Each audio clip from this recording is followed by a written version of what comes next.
ಕನ್ನಡ ಕವಿದಿದೆ ಗಡಿ ಭಾಗದಲ್ಲಿ. ಈ ನಡುವೆ ಪಾಕಿಸ್ತಾನದ ವಿರುದ್ಧ ಭಾರತೀಯ ಸೇನೆ ಯುದ್ಧ ಮಾಡುತ್ತಾ ಕುತೂಹಲ ಕೆರಳಿಸಿದ ಮೂರು ಸೇನಾ ಮುಖ್ಯಸ್ಥರ ಮೀಟಿಂಗ್.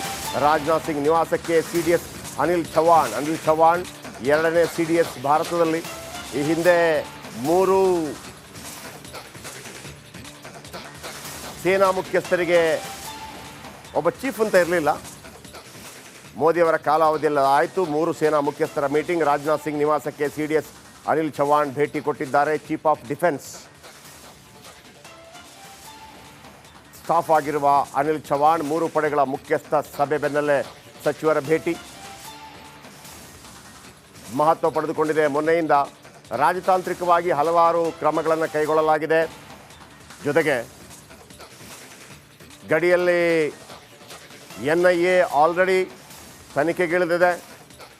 ಸೇನಾ ಹೆಲಿಕಾಪ್ಟರ್ಗಳು ಆಯಾ ಮಟ್ಟದಲ್ಲಿ, ಅಂದರೆ ಯುದ್ಧ ಅಲ್ಲದಿದ್ದರೂ ಕೂಡ ಬಾಕಿ ಸಂದರ್ಭದಲ್ಲಿ ಇಂತಹ ಸಂದರ್ಭಗಳುಂಟಾದಾಗ ಏನೆಲ್ಲ ಕ್ರಮಗಳನ್ನು ಸೇನೆ ಕೈಗೊಳ್ಳುತ್ತೆ ಅದನ್ನಲ್ಲಿ ಕೈಗೊಳ್ತಾ ಇದೆ. TDS ಜೊತೆ ರಾಜನಾಥ್ ಸಿಂಗ್ ನಮ್ಮ ರಕ್ಷಣಾ ಸಚಿವರು, ಇವರ ಜೊತೆ ಮೀಟಿಂಗ್ ಭಾಳ ಮಹತ್ವ ಪಡೆದುಕೊಂಡಿದೆ.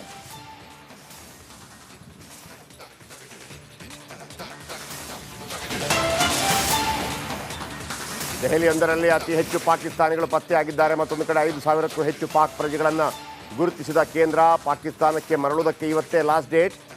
ಅಟ್ಟಾರಿ ಗಡಿ ಮೂಲಕ ವಾಪಸ್ ಆಗ್ತಾ ಇರುವಂಥ ಪ್ರಜೆಗಳು ಕೇವಲ ಆಸ್ಪತ್ರೆಯಲ್ಲಿರೋರಿಗೆ ಮಾತ್ರ 29ರ ತನಕ ಒಂದು ಅವಕಾಶವನ್ನು ನೀಡಲಾಗಿದೆ. ಐ ಥಿಂಕ್ ಪಹಲ್ಗಾಮ್ಗೆ ವಿದೇಶಿ ಪ್ರವಾಸಿಗರ ಆಗಮನ. ಯಾವುದೇ ಭಯವಿಲ್ಲದೆ ಕಾಶ್ಮೀರಕ್ಕೆ ಬನ್ನಿ, ಸೇಫ್ ಕಾಶ್ಮೀರ್ ಎಂಬ ವಿದೇಶಿ ಪ್ರವಾಸಿಗರು.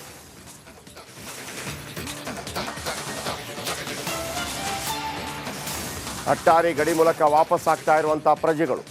ದೆಹಲಿಯೊಂದರಲ್ಲಿ ಅತಿ ಹೆಚ್ಚು ಪಾಕಿಸ್ತಾನಿಗಳು ಪತ್ತೆಯಾಗಿದ್ದಾರೆ.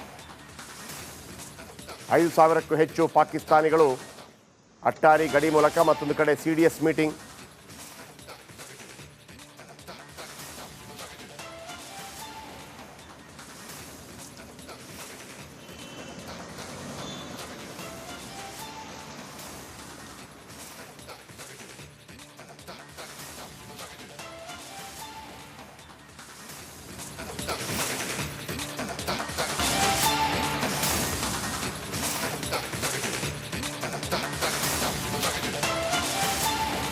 ಯಾವುದೇ ಭಯವಿಲ್ಲದೆ ಕಾಶ್ಮೀರಕ್ಕೆ ಬನ್ನಿ ಅಂತ ಹೇಳ್ತಾ ಇದ್ದಾರೆ. ಸೇಫ್ ಕಾಶ್ಮೀರ್ ಅಂತ ವಿದೇಶಿ ಪ್ರವಾಸಿಗರು ಹೇಳ್ತಾ ಇದ್ದಾರಂತೆ.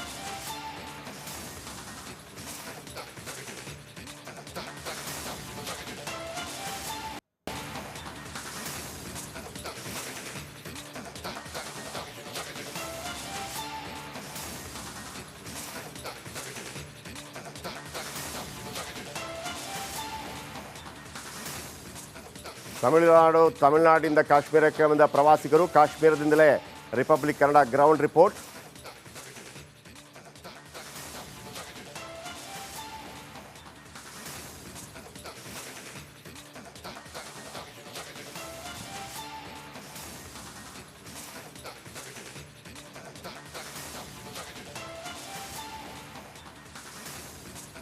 ಶ್ರೀಲಕ್ಷ್ಮಿ ನನ್ನ ಕಲೀಗ್ ನನ್ನ ಜೊತೆ ನೇರ ಸಂಪರ್ಕದಲ್ಲಿದ್ದಾರೆ. ಶ್ರೀಲಕ್ಷ್ಮಿ, ನಿರಂತರವಾಗಿ ರಾಜತಾಂತ್ರಿಕ ಕ್ರಮಗಳನ್ನು ಕೈಗೊಳ್ಳಲಾಗ್ತಾ ಇದೆ. ಅದು ಕೈಗೊಳ್ಳಬೇಕಾಗುವಂಥದ್ದು ಕೂಡ ಯುದ್ಧದ ಸನ್ನಿವೇಶ ನಿರ್ಮಾಣವಾಗಿದೆ. ಯುದ್ಧದ ಸನ್ನಿವೇಶ ಅಂದರೆ ಪೂರ್ಣ ಪ್ರಮಾಣದ ಯುದ್ಧ ಆಗೋದಕ್ಕಿಂತ ಮೊದಲು ಕೂಡ ಆ ಗಡಿ ಪ್ರದೇಶದಲ್ಲಿ ಆಯಾಯ ನೆಲೆಗಟ್ಟಲ್ಲಿ ಕೆಲವು ಕ್ರಮಗಳನ್ನು ಆರ್ಮಿ ತೆಗೆದುಕೊಳ್ಳುತ್ತೆ. ಯಾಕಂದರೆ ಒಂದು ಬಾಂಬ್ ಸಿಡಿಸಿದಾಗ ಅಥವಾ ಅಪ್ರೋಚೋಚಿತ ದಾಳಿ ಆದಾಗ ಬಾಕಿ ಸಂದರ್ಭದಲ್ಲಿ ಯಾವ ರೀತಿ ತೆಗೆದುಕೊಳ್ಳುತ್ತೆ. ಆದರೆ 26 ಜನ ಮೃತಪಟ್ಟ ನಂತರ ಭಾಳ ಸೀರಿಯಸ್ ಆಗಿ ತೆಗೆದುಕೊಳ್ತಾ ಇದೆ. ಈ ನಡುವೆ CDS ಮೀಟಿಂಗ್ ಮಾಡ್ತಾ ಇರುವಂಥದ್ದು ರಾಜನಾಥ್ ಸಿಂಗ್ ಅವ್ರ ಜೊತೆ ಹಂತವಾಗಿ ಭಾಳ ಜಾಗರೂಕತೆಯಿಂದ ಮತ್ತು ಭಾಳ ಎಚ್ಚರಿಕೆಯಿಂದ ಕೂಡ ಹೆಜ್ಜೆಯನ್ನು ಇಡ್ತಾ ಇದೆ. ಯಾಕಂದರೆ ಒಂದು ರೀತಿಯಲ್ಲಿ ಪಾಕಿಸ್ತಾನವನ್ನು ಅಭೆಪಾರಿತರ ಮಾಡೋದು, ಅಂತಾರಾಷ್ಟ್ರೀಯ ಮಟ್ಟದಲ್ಲಿ ಎಲ್ಲರಿಗೆ ಮನವರಿಕೆ ಮಾಡಿಕೊಡೋದು, ನಾಳೆ ಯಾವುದೇ ಕಿರಿಕಿರಿ ಆಗಬಾರ್ದು ಅನ್ನೋ ಕಾರಣಕ್ಕಾಗಿ ಕೂಡ CDS ಮತ್ತು ರಾಜನಾಥ್ ಸಿಂಗ್ ಅವರ ಮೀಟಿಂಗ್ ಎಷ್ಟು ಮಹತ್ವ ಪಡೆದುಕೊಂಡಿದೆ ಈ ಸಂದರ್ಭದಲ್ಲಿ. ರೈಟ್ ಜಯಪ್ರಕಾಶ್ ಶೆಟ್ಟಿ, ನೀವು ಹೇಳಿದಾಗೆ ಈ ಸಮಯದಲ್ಲಿ CDS ರಾಜನಾಥ್ ಸಿಂಗ್ ಅವರ ನಿವಾಸಕ್ಕೆ ಭೇಟಿ ಕೊಡ್ತಾ ಇರುವಂಥದ್ದು ಬಹಳ ಮಹತ್ವವನ್ನು ಪಡ್ಕೊಂಡಿದೆ. ಯಾಕಂತಂದರೆ ಕಳೆದ 2-3 ದಿನಗಳಿಂದಾನೂ ಸೇನಾ ಮುಖ್ಯಸ್ಥರುಗಳ ಜೊತೆ CDS ಸಭೆಯನ್ನು ನಡೆಸ್ತಾನೆ ಇದ್ದಾರೆ. ಭೂಸೇನೆ, ವಾಯುಸೇನೆ ಮತ್ತು ಆರ್ಮಿ ಮುಖ್ಯಸ್ಥರುಗಳ ಜೊತೆ, ನೌಕಾ ಮುಖ್ಯಸ್ಥರುಗಳ ಜೊತೆ.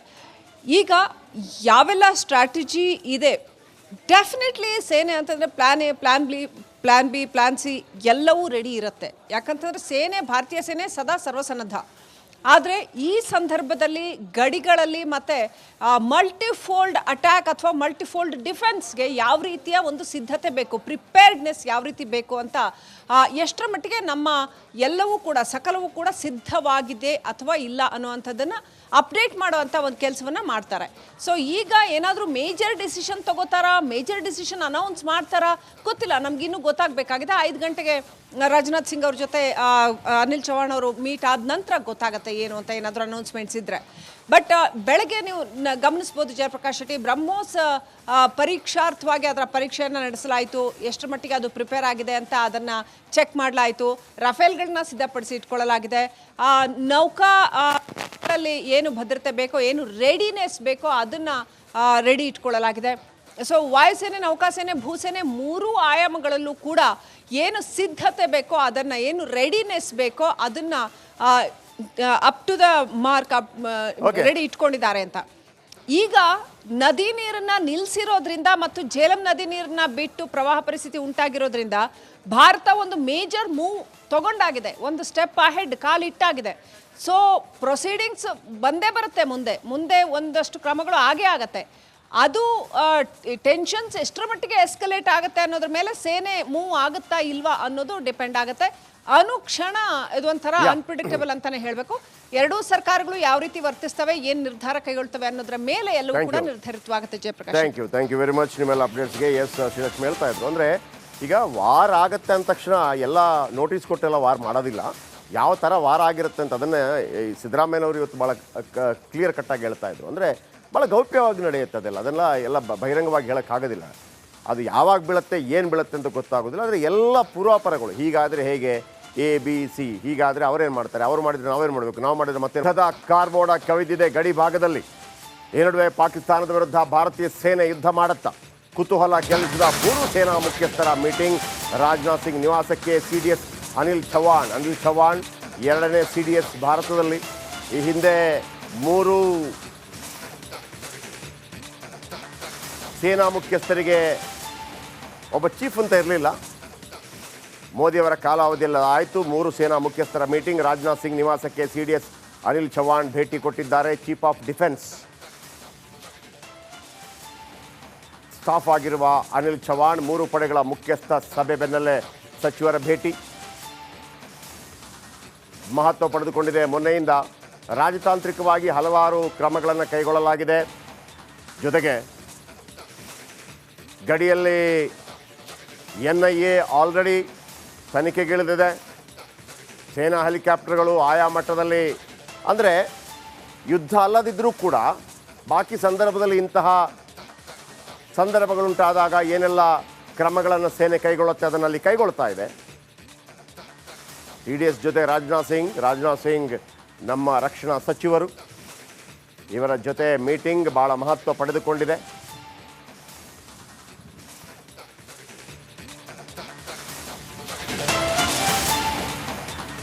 ದೆಹಲಿಯೊಂದರಲ್ಲಿ ಅತಿ ಹೆಚ್ಚು ಪಾಕಿಸ್ತಾನಿಗಳು ಪತ್ತೆಯಾಗಿದ್ದಾರೆ. ಮತ್ತೊಂದು ಕಡೆ 5,000ಕ್ಕೂ ಹೆಚ್ಚು ಪಾಕ್ ಪ್ರಜೆಗಳನ್ನು ಗುರುತಿಸಿದ ಕೇಂದ್ರ. ಪಾಕಿಸ್ತಾನಕ್ಕೆ ಮರಳುವುದಕ್ಕೆ ಇವತ್ತೇ ಲಾಸ್ಟ್ ಡೇಟ್.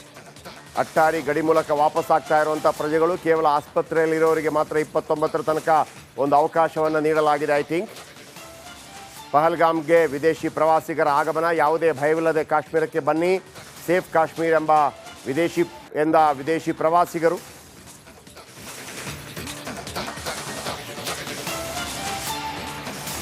ಅಟ್ಟಾರಿ ಗಡಿ ಮೂಲಕ ವಾಪಸ್ ಆಗ್ತಾ ಇರುವಂಥ ಪ್ರಜೆಗಳು. ದೆಹಲಿಯೊಂದರಲ್ಲಿ ಅತಿ ಹೆಚ್ಚು ಪಾಕಿಸ್ತಾನಿಗಳು ಪತ್ತೆಯಾಗಿದ್ದಾರೆ. 5,000ಕ್ಕೂ ಹೆಚ್ಚು ಪಾಕಿಸ್ತಾನಿಗಳು ಅಟ್ಟಾರಿ ಗಡಿ ಮೂಲಕ. ಮತ್ತೊಂದು ಕಡೆ CDS ಮೀಟಿಂಗ್.